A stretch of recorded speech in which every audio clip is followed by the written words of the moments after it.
Hey, happy countdown to live challenge workshop. Sharon Horne-Ellstrom here, dropping a penguin, letting go of a penguin, because today's top 20 biggest business, mostly life and business lessons that I've learned over the last 47 years in business, and 25 of those years plus in corporate America. One of the biggest lessons that I've learned is about letting go strategies, I call it. And letting go of not just penguins, but letting go of people, letting go of jobs, letting go of opportunities, letting go of businesses, letting go of people that were not good for me anymore, letting go of all kinds of stuff, primarily the stuff that goes on in between our two ears, the stuff that goes on in our head, the mindset stuff, and all of it is things that we need to let go of. We need to primarily let go of the past. The past does not equal the future.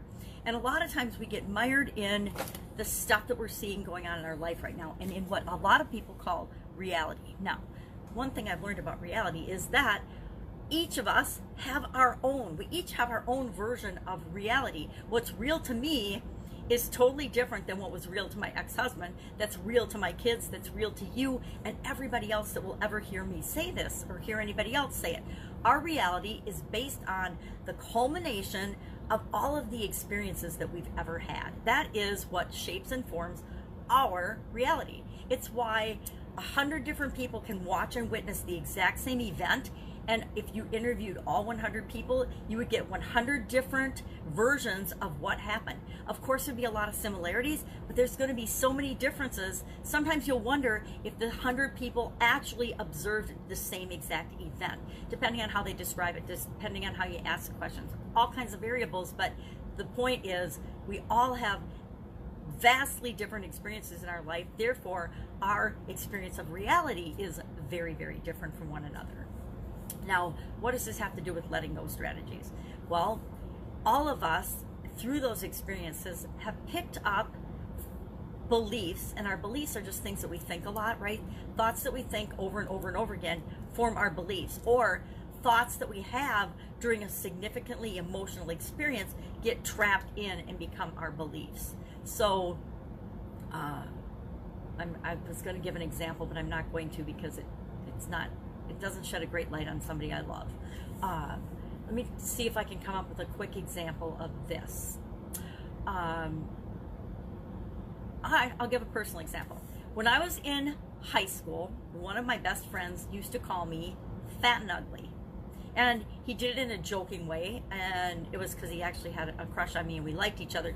But every day for a couple of years, he would call me fat and ugly in front of other people.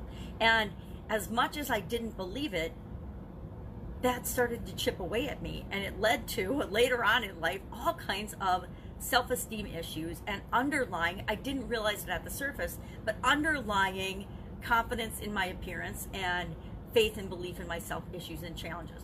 And at some point, when I wanted to achieve some goals and objectives, like get a job, go to college, things like that, going to college wasn't a big deal, but later on, through some things that happened in college, it chipped away at my self-esteem, and I wanted to get a job out of college. I wanted to get a really good job out of college, and so I needed to get over that. So I had to figure out ways that I could let go of that underlying false belief, because it wasn't really false. I mean, not gorgeous, but I wasn't fat and ugly either.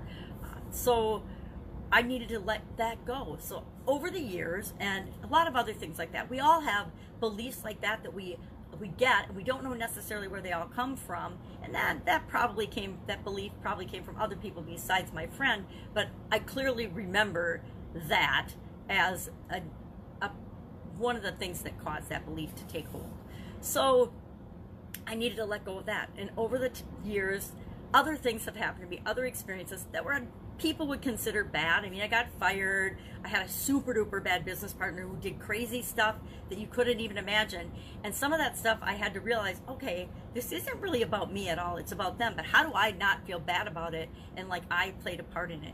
So I've actually done a couple series of fun ways to let go of things. And one particular time, probably 8-9 years ago now, I was having a really bad time with some stuff. And so I did, I think, 8 or 9 different ways to let go of something. So one of the things I did was I wrote on Post-it notes what the false belief was, and I burned it. I burned it in a little can. I wrote that same false belief on a mirror, and then I sprayed it away with cleaning supplies, and I wiped it off. I wrote the same false belief in the sand down by the river, and I let the water wash it away. I wrote it on toilet paper and I flushed it down the toilet. I mean, fun things like that that helped me to let go of that belief that wasn't true anyway. And I believe the one I demoed through video, and I actually did videos of it back, I think, probably maybe on YouTube. I don't remember. I'd have to go look them up, but I still have them somewhere on a fob, right, on a USB drive. But there were all these weird ways that I used to let go of this false belief, and I recorded them, so if I wanted to, I could go back and watch them again and say, because guess what?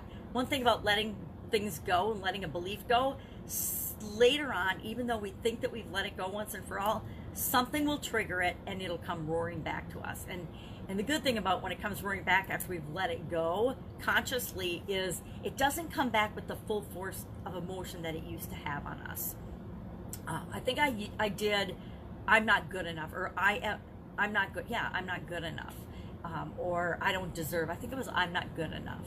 And I did all those different things to let that go, because one of the things that holds many of us back, almost everybody has this underlying, either now they call it online, it's called imposter syndrome. I never heard of imposter syndrome until I came online, but like imposter syndrome is just feeling like you're not good enough to do something that you want to do. Well, if you want to do it, we can figure out how to do anything and everything, right? If you want to do it, then you can do it. You'll figure out how to make it happen and how to do it.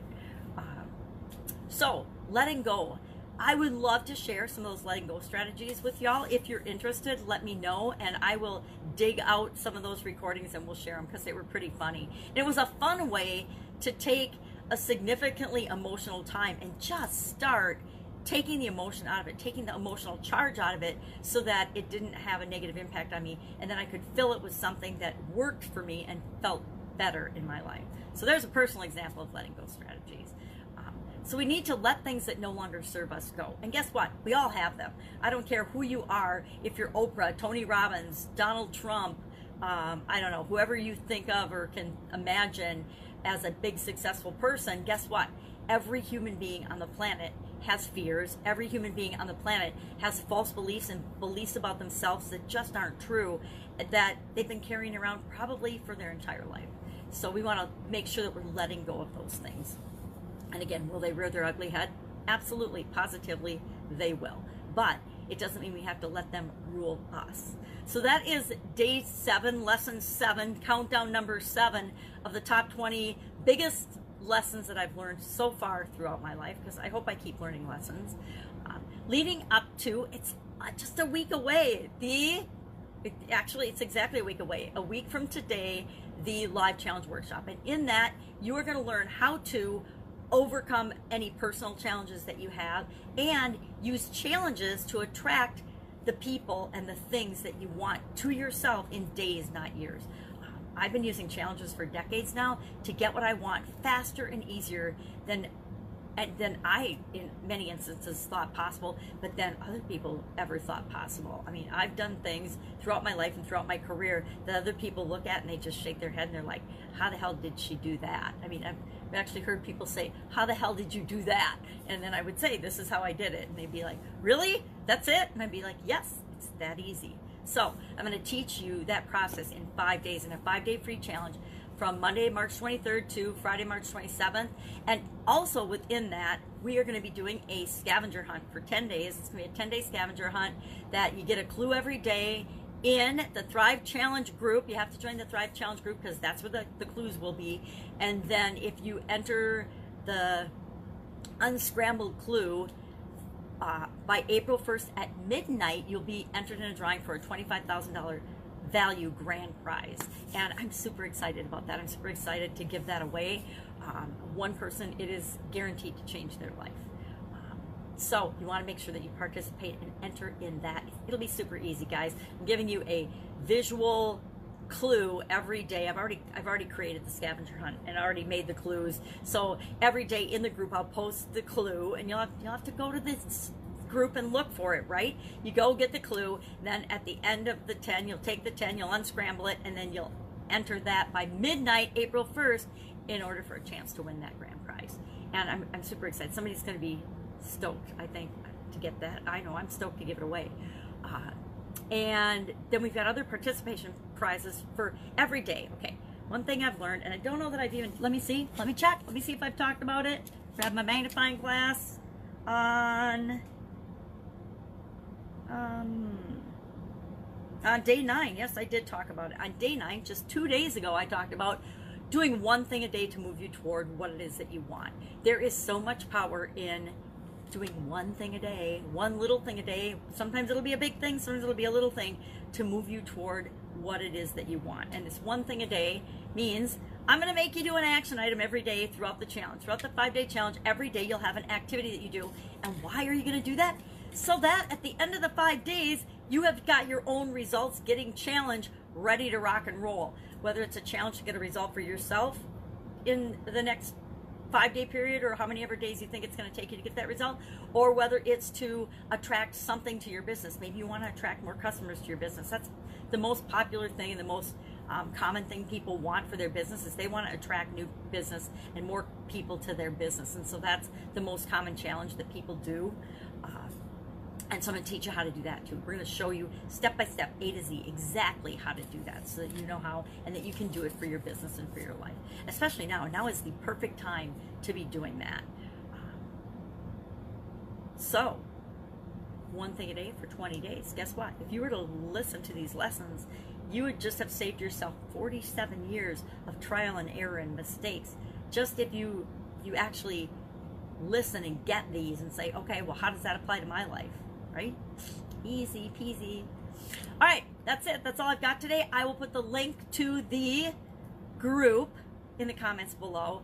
I will be recording on the page, and I will explain during the challenge why I record on the page, the Thrive Challenge page, which is what I'm recording on right now, and that's how you found it. And then I will also explain then why I bring people to the private group, and why we share our homework. And we share our homework in the group so that we can have a more tight-knit private group. Only the people that are participating get to see and give feedback on the answers and the things that we share. One thing, another lesson, which is not in my top 20, but I learned a long time ago, is only take advice and feedback from people who either are doing or have done what you want to do. It's really interesting. When I first went on and started doing Facebook Lives, and I know my Facebook Lives are pretty bad, right?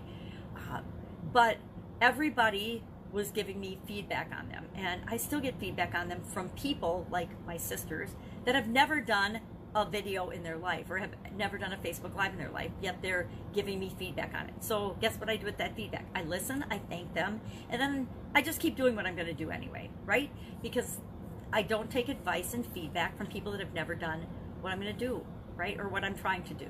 Only from people that have actually done it. That is a super good piece of advice, by the way.